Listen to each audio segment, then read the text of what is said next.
ఎందుకొచ్చారు? తన తాత పాపారాయుడు గారు ఆస్తి తనకు కూడా కావాలంటూ పంచాయతీలో ఫిర్యాదు చేశాడయ్యా.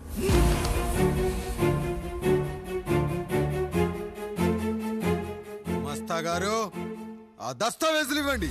అయ్యా, మరి మా సంగతి ఏంటి? అడగరేంటి? అవునన్నయ్య, ఈరోజు మీ పన్మేష్ కొడుకొచ్చాడు, రేపు ఆ పాల్దాన్ కూతురు వస్తుంది.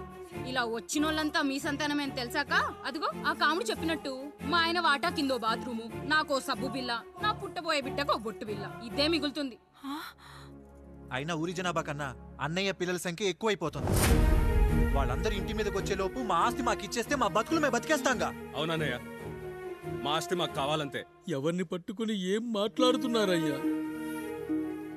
ఉన్నప్పటి నుంచి ఆయన మిమ్మల్ని సాగుతూ ఉన్నారు. ఈరోజు పెరిగి పండయ్యాక మా దారి మేము చూసుకుంటా అనడం న్యాయం కాదయ్యా, న్యాయం కాదు. ఏ ఆయన నీకో కొడుకునిచ్చాడా? వాడి పేరేంటి? ఐఫోనా? ఎరా, ఆస్తి కావాలా? 4 బ్రష్లతో తోముకుంటే ఎక్కడ విడిపోతామో అని నా బ్రష్ టూత్ పేస్ట్ నీకు త్యాగం చేసినప్పుడు అప్పుడు అడగాల్సిందిరా, అన్నయ్య ఆస్తి కావాలి అని. ఎరా, నేను వాడిపారేసిన లంగోటాలు మార్చి మార్చి చొక్కాలు చేతిగుడ్డలుగా వాడారే, అప్పుడు అడగాల్సిందిరా, అన్నయ్య ఆస్తి పంచు అని. నువ్వు 6 నెలల పసిగందుగా ఉన్నప్పుడు పాల కోసం ఏడుస్తుంటే నిన్ను తీసుకెళ్లి పసుల దొడ్లో కట్టేశానే, అప్పుడు అడగాల్సిందిరా, అన్నయ్య నాకు ఆస్తి కావాలి అని. మా తండ్రి గారు పాపారాయుడు పోలికలు నాకు, నా పోలికలు ఆండ్రాయిడ్కి. అసలు మా కుటుంబంలో ఏ పోలికలు లేని మీకు ఎందుకు ఇవ్వాలరా ఆస్తి? ఆస్తి లేదు, గీస్తి లేదు, get out, get out, get out, get out, get out అని నేను అనొచ్చు, కానీ అనగలనట్రా? అనలేను. ఎందుకంటే మీరంతా నా తమ్ముళ్ళు, నా చెల్లెళ్ళు. రక్తం తాగిన దోమ కూడా వెళ్ళేటప్పుడు కృతజ్ఞతగా ఏ మలేరియానో టైఫాయిడో వదిలి వెళ్తుంది. కానీ రక్తం పంచుకొని పుట్టిన మీరు ఈ అన్నయ్య కోసం ఆస్తి కూడా వదల్లేకపోతున్నారు కదరా. గుమస్తా గారు, నా యావదాస్తి నా తమ్ముళ్లకు, చెల్లెళ్లకు వాళ్ళ పేర్ల మీద రాయండి. నాకు చిల్లి గవ్వ కూడా అక్కర్లేదు. ఇక ఈ ఇంటికి నాకు ఎటువంటి సంబంధం లేదు. లక్ష్మి, సావిత్రి, మీ చీరలు విప్పేయండి. ఇక్కడికి వచ్చేటప్పుడు ఏ చీరలు కట్టుకున్నారో వెళ్ళేటప్పుడు కూడా అదే చీరలు కట్టుకోండి. వెళ్ళిపోదాం. దస్తావేజులు తీసుకురండి.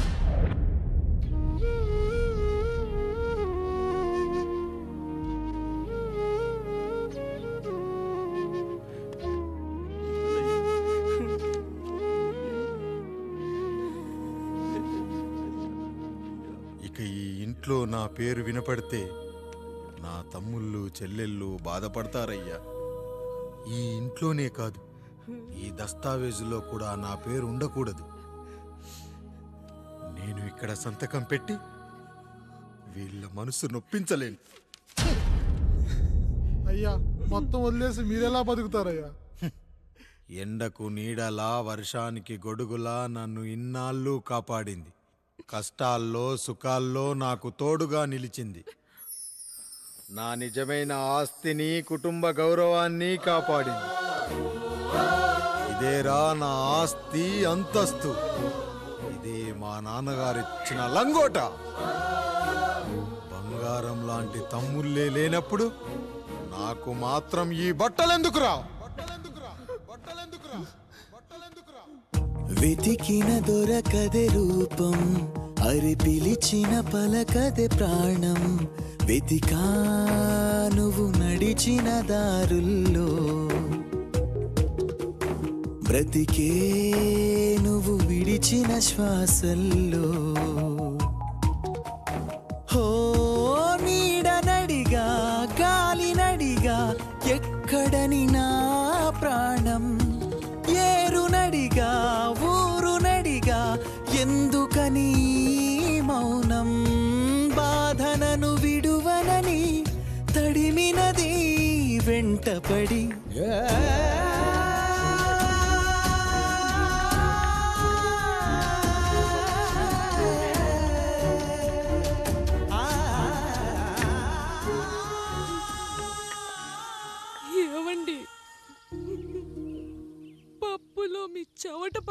చేయండి.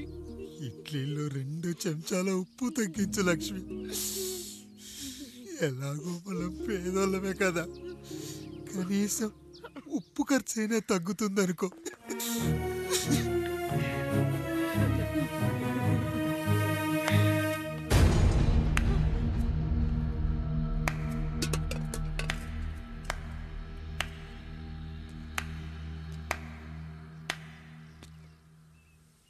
పప్పు రుబ్బుతున్నావా పెదరాయుడు?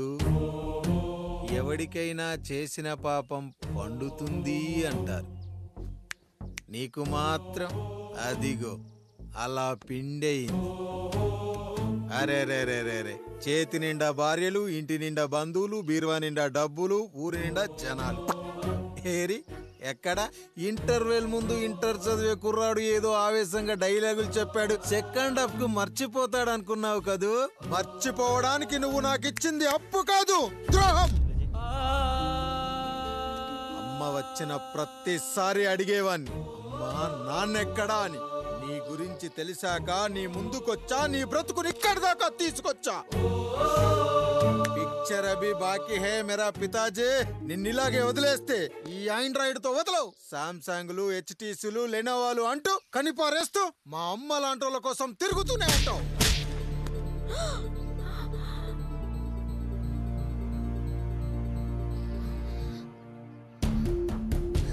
అమ్మా అమ్మా, ఛీ, నన్నలా పిలవకురా.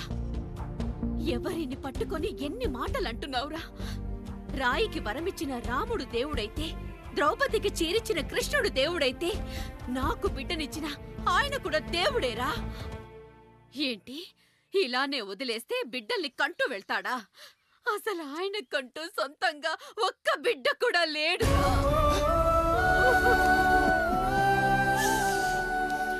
అసలు ఏం జరిగిందో తెలుసా? మీరుండండి అయ్యా, ఉండండి. మొదటి భార్యని చేసుకున్నాక పిల్లలు పుట్టలేదని రెండో పెళ్లి చేసుకున్నారు. ఆవిడకి పుట్టలేదు. మూడోసారైనా తగులుతుందనుకున్నాం, తనకే పుట్టలేదు. పిల్లల కోసం పెళ్ళాలని మార్చాడే కాని వాళ్ళని వదిలేయలేదురా. అదిరా మా పెద్దయ్య మనసు. ఆయన దగ్గర బాణం ఉంది కానీ లేదురా. అసలు నీ తండ్రి ఎవరో నీకు తెలుసా? తెలుసా? ఇదిగో ఈ కాముడేరా నీ తండ్రి. గేదె నల్లగా ఉన్నంత మాత్రాన పాలు తెల్లగా ఎలా ఉన్నాయనే కదరా నీ ప్రశ్న. దానికి సమాధానం చెప్పాలంటే, ఒక వర్షం కురిసిన రాత్రి నేను 9వ నెల బాలింతగా ఉన్నప్పుడు. పండు పండు, ఇదిగో. ఏమిటండి ఇది? నిద్రలేస్తే నేను, బయటికెళ్తే గంటోడు, పక్కకెళ్తే పాలేరు, ఎప్పుడూ తిరిగే తాయారు. రోజు మమ్మల్ని చూసి చూసి బిడ్డ కూడా జిడ్డు మొహం వేసుకుని పుడతాడేమో అని భయంగా ఉంది. కడుపులో ఉన్నప్పుడు మనం ఎవరి మొహాలైతే చూస్తామో అచ్చం వారి పోలికలతోనే పుడతారంటారు. పొరపాటున నా పోలికలతో పుడితే? అదేంటి కాముడు, నీకేం తక్కువ? జుట్టు ఉండాల్సిన చోట లేకుండా అవసరం లేని చోట విపరీతంగా పెరిగిపోతుంది. మనకు పుట్టబోయే బిడ్డ గొప్ప అందగాడై ఉండాలి. ఇదిగో రోజు ఈ దేవుడి ఫోటోలు చూడు, వాళ్ళలాగే అందంగా పుడతాడు. కడుపుతో ఉన్నప్పుడు ఎవరి ఫోటో చూస్తే ఆ పోలికలతో బిడ్డ పుడతాడా? కనిపించని దేవుడి పోలికలు నా బిడ్డకెందుకు? ఈ ఊరికి దేవుడు రాయుడు. నా బిడ్డ ఆయనలాగే పుట్టాలి, ఆయనలాగే పుట్టాలి.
ఏంటి పండు ఇలా వచ్చావు?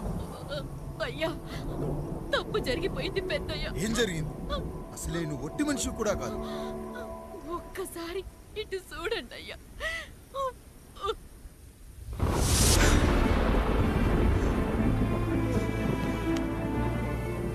వీడేంటి అచ్చం నాలా ఉన్నాడు? అసలేంటి, ఎందుకు ఇలా జరిగింది?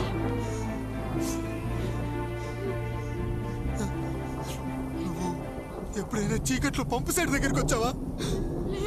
మరి అమలాపురంలో శివాలయం దగ్గర రత్నాలు నీకేమైనా అమ్మవుతుందా? పిఠాపురంలో పద్మ, రామాపురంలో లక్ష్మి, కాకినాడలో సుజాత. అయ్యో దేవుడా, అసలు ఇదంతా ఎలా జరిగింది పండు? అయ్యా, ఇదంతా కాముడి వల్లే అయ్యా, కాముడి వల్లే. కాముడా? కాముడి కుటుంబానికి నాకు